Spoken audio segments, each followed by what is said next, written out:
উৎসবের দ্বিতীয় দিন ঢাকেশ্বরী মন্দিরে প্রধানমন্ত্রীর আগমন উৎসবে আনে নতুন মাত্রা। মণ্ডপ ঘুরে দেখেন প্রধানমন্ত্রী, আর তাকে স্বাগত জানাতে মন্দিরে করা হয় নানা আনুষ্ঠানিকতা।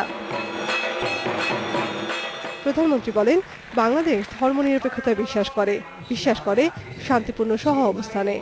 বলেন, প্রতিটি মানুষেরই নিজ নিজ ধর্ম পালনের অধিকার আছে, আর তা নিশ্চিত করেছে সরকার। সব ধর্মেই কিন্তু মানবতার কথা বলা আছে, সব ধর্মেই কিন্তু শান্তির কথা বলা আছে, সব ধর্মেই কিন্তু সকলের মধ্যে সৌভ্রাতৃত্বের কথা বলা আছে। কাজে এখানে আমরা সবসময় চাই যে আমাদের বাংলাদেশ একটি শান্তিপূর্ণ দেশ হিসেবে গড়ে উঠবে। অন্য ধর্মের প্রতি শ্রদ্ধাশীল হলেই নিজের প্রতি সম্মান নিশ্চিত করা যায় মনে করেন প্রধানমন্ত্রী। হানাহানি, কাটাকাটি, মারামারি বা কোনো রকম ধ্বংসাত্মক কার্যকলাপ এটা কিন্তু কোনো ধর্মই চায় না, কোথাও কিন্তু এটা স্বীকৃতি দেয় না।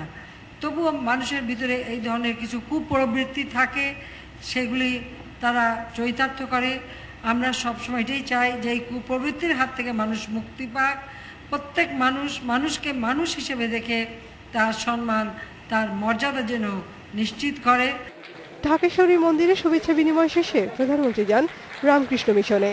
শান্তিপূর্ণভাবে দুর্গোৎসব শেষ করতে আইনশৃঙ্খলা বাহিনীকে আরও সজাগ থাকার নির্দেশ দেন তিনি। Nafiza Daula, independent news, Dhaka.